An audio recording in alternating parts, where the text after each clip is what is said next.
Assalamualaikum, teacher harap semua sihat. Jadi hari ini kita akan belajar tajuk baru iaitu sistem peredaran darah manusia, dan ni adalah apa yang awak akan belajar pada hari ini. Sistem peredaran darah manusia. Okey, macam yang teacher bagi tahu tadi, kita akan belajar sistem peredaran darah manusia. Okey, apa tu sistem peredaran darah manusia ni? Okey, sistem peredaran darah manusia ni adalah satu sistem yang mana berlakunya peredaran darah dalam badan. Dan sistem ni memainkan peranan penting kepada tubuh kita. Maksudnya, kalau sistem peredaran darah manusia ni tak wujud, dia boleh menjejaskan fungsi badan manusia. Okey.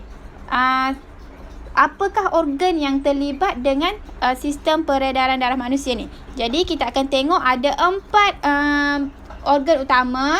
Yang pertama sekali adalah jantung. Okey. Jantung ni fungsinya organ untuk mengepam darah ke peparu dan seluruh bahagian tubuh. Maksudnya jantung ni kita boleh cakap yang jantung ni adalah satu fungsi utama badan. Kalau tak ada jantung, tak berfungsilah yang lain. Sebab jantung ni adalah main kepada kepada fungsi badan. Sebab tu kalau kita tengok dalam cerita kan, apabila jantung ni kena tembak, orang tembak dekat jantung ni rosak, kena peluru rosak, mati orang tu. Kenapa? Sebab bila jantung tak berfungsi, boleh menyebabkan kematian. Okey, yang kedua, organ yang terlibat dalam sistem peredaran darah manusia adalah peparu. Peparu ini ialah organ yang menjadi tempat pertukaran antara gas oksigen dengan karbon dioksida. Okey, bila mana oksigen masuk dalam badan kita, masa kita tarik nafas kan, cuba tarik nafas. Tarik. Okey, waktu tu oksigen masuk. Dekat mana dia pergi? Okey, cuba bayangkan. Mula-mula oksigen akan pergi dekat leher. Turun dekat leher, dia akan masuk di peparu. Di peparu ni lah, daripada peparu, dekat kawasan peparu tu akan ada lingkaran-lingkaran salur darah. Dan dekat situlah macam kita tengok dalam gambar ni. Dekat sinilah dia akan pergi pada jantung. Okey, yang ketiga adalah salur darah. Salur darah yang melingkar dekat seluruh badan ni kita tengok kan, warna merah, warna biru ni, okey, ni adalah salur darah. Salur darah ni ialah tiub laluan untuk darah mengalir. Salur darah mengangkut darah ke seluruh bahagian tubuh. Makna katanya salur darah ni ada di seluruh bahagian tubuh badan awak, termasuk di kepala dan juga mata. Sebab semua organ dalam badan kita ni memerlukan oksigen yang dibawa oleh salur darah. Okey, kenapa teacher kata oksigen yang dibawa oleh salur darah? Sebab dalam salur darah ada darah, iaitu organ keempat yang penting untuk sistem ni. Dalam darah ni ada 4 bahan utama. Dia angkut 1 oksigen, kedua nutrien kepada badan. Nutrien ni apa teacher? Contohnya vitamin C, vitamin D, iron yang badan-badan kita perlukan, air dan bahan kumuh iaitu karbon dioksida. Yang mana karbon dioksida ni adalah bahan kumuh daripada badan. Bahan kumuh ni maksudnya bahan buangan yang badan kita dah siap guna, dia akan keluarkan gas karbon dioksida. Bila dah tak diperlukan daripada badan, dia akan masuk dalam saluran darah. Yang awak tengok saluran darah warna biru ni, iaitu saluran darah yang mengandungi karbon dioksida. Kalau warna merah tu yang mengandungi oksigen. Dia akan bawa daripada karbon dioksida daripada bahagian badan yang dah buang karbon dioksida ni, akan pergi kepada jantung. Jantung akan pam kepada peparu dan keluar balik melalui mulut. Sama dengan juga oksigen. Bila dia masuk, dia akan pergi pada peparu, masuk kepada jantung. Jantung ni akan pam ke seluruh tubuh sebab oksigen ni diperlukan oleh seluruh tubuh. Sebab tu pentingnya jantung. Sebab kalau tak berfungsi jantung, jadi tak berfungsilah sistem peredaran darah yang lain. Sebab jantung ni adalah yang utama. Sebab tu kita kena jaga jantung kita. Okey, ni adalah organ-organ yang utama dalam sistem peredaran darah. Okey, sekejap lagi kita akan belajar laluan darah daripada badan ke seluruh tubuh.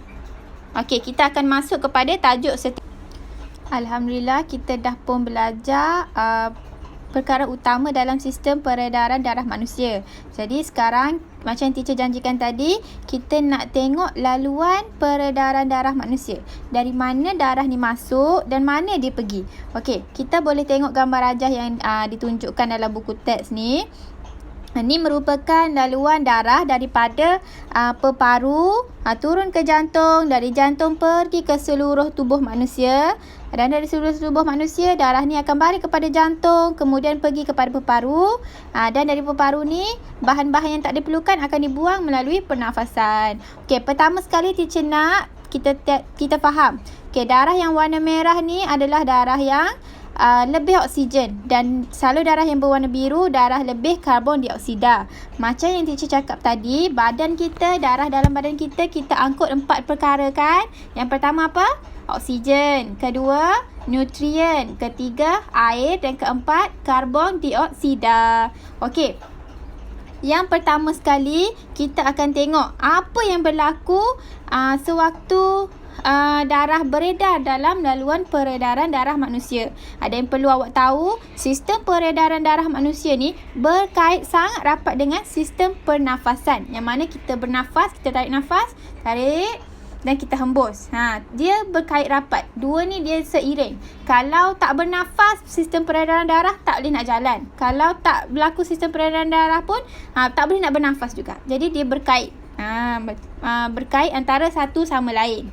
Okey, kita tengok apa yang berlaku dalam sistem peredaran darah manusia bila kita tarik nafas. Okey, apabila kita tarik nafas, udara yang mengandungi lebih oksigen akan masuk pada peparu dan diserap ke dalam salur darah. Yang kita tengok ni, daripada mulut kita sedut nafas kan? Kita tarik nafas, tarik nafas, udara, tarik tu kita tarik apa? Oksigen. Bila kita tarik oksigen akan masuk kepada trakea. Masuk kepada trakea, dia akan pergi kepada bahagian peparu. Bahagian peparu ni nama dia untuk pengetahuan awak, alveolus. Alveolus ni bentuk dia macam buah anggur. Kalau boleh buka YouTube, boleh tengok sistem peredaran darah manusia macam mana dia berlaku. Dekat peparu ni Allah jadikan dia macam buah anggur, kecil-kecil. Dekat sekeliling bahagian peparu yang macam buah anggur tu ada salur darah. Jadi oksigen yang masuk kepada peparu akan lalu dekat anggur kecil tu dan kemudian pergi ke salur darah. Bila dia pergi ke salur darah, dia akan turun kepada jantung. Tengok ada panah tu. Turun kepada jantung. Apabila turun kepada jantung ni, darah ini dikenali sebagai darah lebih oksigen. Kita kena ingat, yang masuk daripada awal tu darah yang ada lebih oksigen. Jantung akan pump darah yang lebih oksigen ke seluruh badan. Masuk daripada peparu akan turun ke jantung. Dari jantung akan pump seluruh badan, pergi ke seluruh badan. Bila pergi ke seluruh badan ni lah, daripada oksigen dia akan bertukar kepada karbon dioksida. Kenapa bertukar? Sebab bila darah kita yang ada oksigen dipump ke seluruh badan kita akan guna. Sebab tu adalah makanan badan. Makanan badan ni adalah oksigen. Sel-sel dalam badan kita, dia perlukan oksigen untuk berfungsi. Bila dia gunakan oksigen, hasil kumuh dia atau hasil buangan dia, macam kita makan, kita keluar apa? Tinja ataupun awak tahulah apa yang awak buang kan?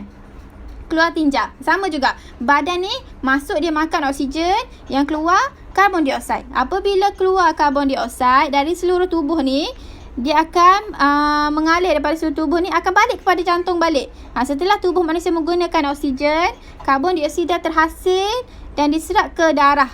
Darah yang kita nampak ni lah, salur darah berwarna biru ni. Dia akan lebih terang. Darah ni dikenali sebagai darah lebih karbon dioksida. Darah lebih karbon dioksida ni dia akan bawa balik kepada jantung, tapi di bahagian sebelah lagi. Dia tak bercampur dua tu. Kita tengok jadi jantung kan. Jantung ni dia ada dua bahagian. Dia akan balik kepada bahagian yang berwarna biru ni. Dari bahagian kepada warna biru ni akan mengalir balik kepada peparu. Dan daripada peparu akan keluar daripada trakea dan keluar daripada hembusan nafas. Jadi keluarlah karbon dioksida. Itu adalah laluan peredaran darah manusia. Okey. Dari jantung, jadi proses peredaran darah ni berulang-ulang setiap hari, setiap masa sampai bila? Sampailah kita meninggal.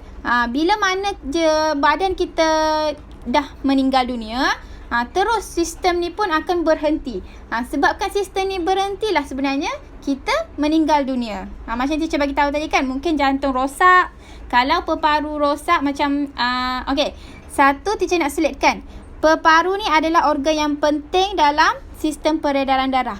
kenapa orang yang merokok dia kadang-kadang jadi mudah sesak nafas? Kerana paru dia ni diselaputi oleh kita panggil sebagai tar ataupun satu lapisan hitam yang menjejaskan oksigen nak lalu, karbon dioksida nak keluar daripada paru. Sebab itulah menghisap rokok ni tak elok, sangat-sangat tak elok kepada paru. Kerana apa? Kerana dia akan jejaskan sistem peredaran darah manusia. Sebab itulah mudah kena sakit jantung, gangguan pernafasan, macam-macam lagi. Jadi jangan sesekali cuba, okey? Okey. Jadi dah tamat tajuk kita laluan peredaran darah. Sekarang kita akan tengok apa kepentingan sistem darah manusia. Okey, kepentingan sistem darah manusia ni yang paling utama kita ada dua fungsi, iaitu yang pertama, mengangkut oksigen, nutrien dan juga air ke dalam badan manusia. Yang macam kita tengok, ni sel darah ni kan, ada gambar ni kan. Kita tengok, ni adalah darah ni. Kartun ni adalah darah. Dia angkut oksigen dan kemudian dia angkut juga nutrien. Ada 3 benda utama yang diangkut, oksigen, nutrien dan air ke dalam tubuh. Tu kepentingan sistem darah yang pertama. Okey, kepentingan sistem darah yang kedua, mengangkut karbon dioksida dan bahan kumuh lain yang disingkirkan daripada tubuh badan. Mengangkut bahan kumuh untuk disingkirkan daripada badan. Yang kita tengok yang atas ni, angkut oksigen, nutrien dan air ke dalam badan. Dan yang kedua, mengangkut karbon dioksida dan bahan kumuh lain keluar daripada badan. Apa bahan kumuh lain yang keluar daripada badan ni? Apa-apa yang tidak diperlukan lah, yang boleh masuk dalam salur darah. Contohnya gas lah, gas yang tidak diperlukan. Salah satunya karbon dioksida. Jadi ni adalah 2 kepentingan utama bagi sistem peredaran darah manusia. Sebab tu pentingnya berlaku peredaran darah manusia ni, sebab 3 bahan utama ni sangat diperlukan oleh badan kita, iaitu nutrien. Contoh yang cuba kita tahu tadi apa? Vitamin C, vitamin D, iron. Yang diperlukan oleh badan. Bila kita makan vitamin C kan, diserap oleh darah, dia akan menghantar ke seluruh tubuh kita. Okey, yang kedua oksigen. Ni paling utama. Tak ada oksigen boleh mati. Dan yang ketiga air. Ni diangkut masuk ke dalam badan sebab badan kita nak guna. Dan melalui darah juga, sistem peredaran darah, kita akan buang benda yang badan kita tak perlu. Contohnya karbon dioksida. Okey, jadi dengan yang kita belajar tadi, teacher nak awak semua buat satu peta minda berkaitan apa yang kita belajar hari ni. Mesti ada 4 perkara utama yang terlibat dalam sistem peredaran darah. Yang kedua, laluan. Dan yang ketiga, kepentingan sistem peredaran darah manusia. Okey, boleh buat dalam buku nota sains. Dan nanti boleh hantar, teacher akan check. Harapnya semua dapat buat, okey? Okey, Assalamualaikum. Sekian dari teacher.